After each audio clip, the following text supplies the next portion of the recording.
Greetings, all you Jackson Jennets, and welcome to your daily dose of donkey with Ginger. It's time for the Donk Nation Power Index Power Rankings.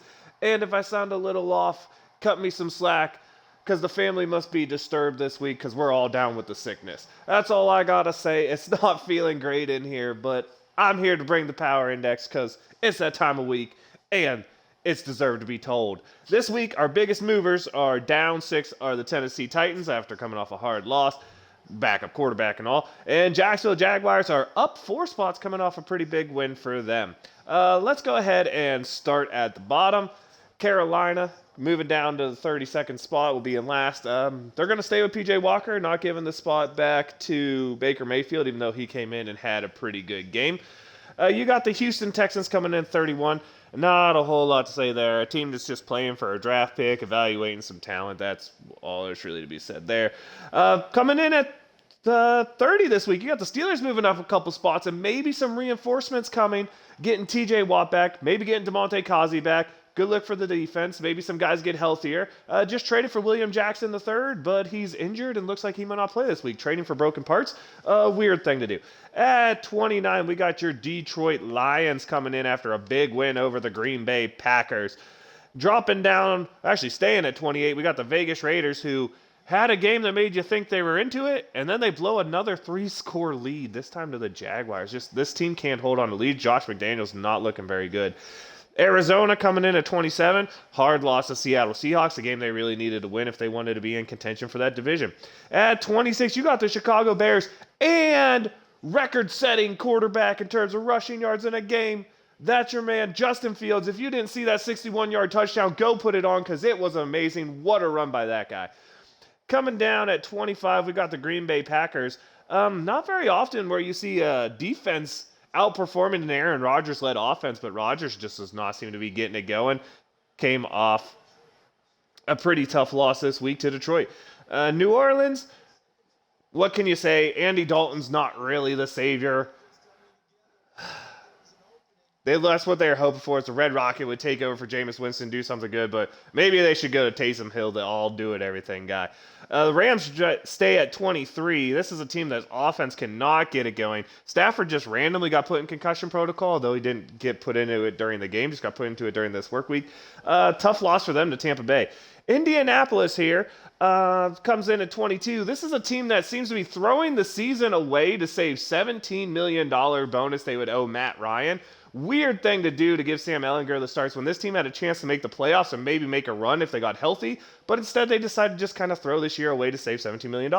Jacksonville Jaguars coming up to 21. Travis Etienne looks like a really good running back out there, and they're a young team that trends hot and cold. Washington drops down to 20. The Tyler Heineke thing finally got some breaks put to it by Kirk Cousins, the old Washington quarterback. The Denver Broncos come in at 19. They moved up despite being on a bye. Kind of weird. The Cleveland Browns, also a team that moved up because they were on a bye. They're up at 18. Atlanta comes in at 17 and just tied for first place in that terrible NFC South is all you can say for them. Mariota doing decent, I guess. The team right above them at 16 is Tampa Bay, the other team they're tied with. Tom Brady, big win over the Rams this week. Vintage Brady drive at the end of the game, but still a team that doesn't look very good. The Chargers come in at number 15. A lot of potential here on the offense, but still not top 10 in scoring, and the defense has been bad this year. Herbert really needs to start stepping it up if that team wants to make a run. Tennessee comes in at number 14. Anyone who thought Malik Willis would be the better quarterback to play this year, maybe he has the upside, but the 2 games he's played, the dude is raw as can be. That's why he wasn't a first-round draft pick. They need Tannehill back. San Francisco comes in at number 13.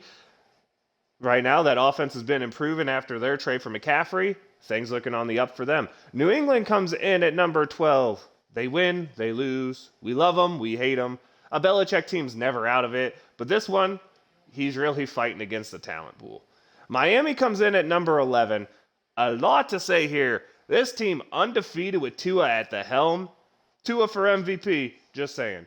Cincinnati comes in at number 10. Offense that's starting to click sometimes, not click other times. A defense that's here or there.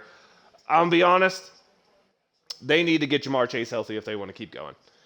Right here, we got Seattle coming in at number 9. Maybe the wristband is the secret to the offensive explosion here as Geno Smith wears one.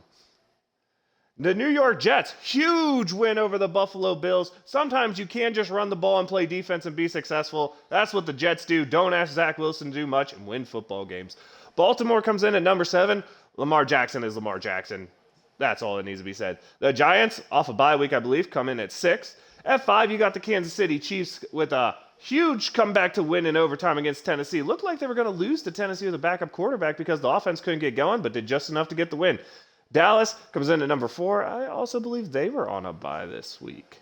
A lot of byes this week. I think it was a 16 bye week, kind of weird. Minnesota moves themselves up to number 3 after a huge win for them, not letting the Washington football team, Redskins Commanders, take it from them. And apparently Kirk Cousins has always been shredded, is what he likes to tell people. I think that's what he said.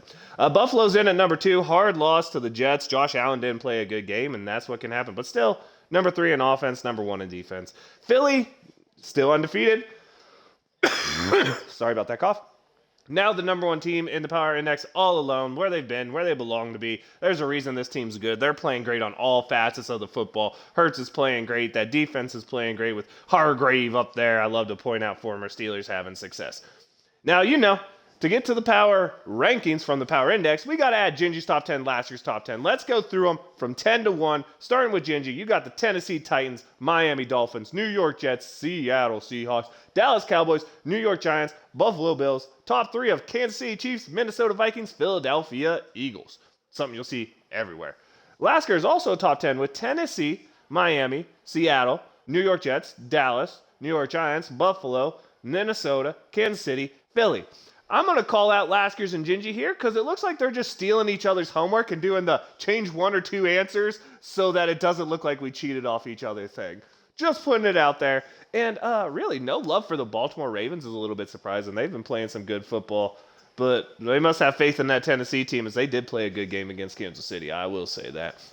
As you remember, the Power Index from 10 to 1 was Cincy, Seattle, Jets, Baltimore, Giants, Chiefs, Cowboys, Vikings, Bills, Eagles, which means the cumulative rankings are coming in.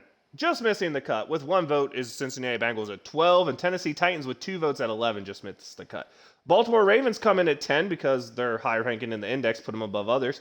Miami comes in at number 9 with 2 votes, and then all the other teams were unanimous. That's Seattle at 8, New York Jets at 7, your New York Giants round out the top 10 at 6. Good time to be a team in New York. The Dallas Cowboys, who are above the Giants because they had the tiebreaker, are at 5. Then Kansas City and Buffalo, another teams with tiebreakers, but Kansas City's at 4, Buffalo's at 3 due to the tiebreaker. Minnesota coming in at number 2. Who would have thought that's the team that's there? And then, of course, the Philadelphia Eagles, unanimous number 1 team. I mean, undefeated, playing great football. What can you say about that? I guess it's time to let you know. I am the Viking Donkey. That's Viking_Donkey on Twitch and Twitter. Your daily dose of Donkey with Ginger's YouTube channel. Leave us a like, comment, subscribe, follow. Leave me your power rankings so we can put in a community one. Add some more fun to this.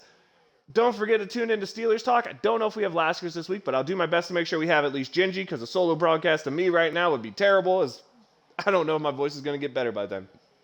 But that's the power rankings. That's the power index. Donk Nation, Steeler Nation, off the bye week. We're back into football. Wave them if you got them. Here we go.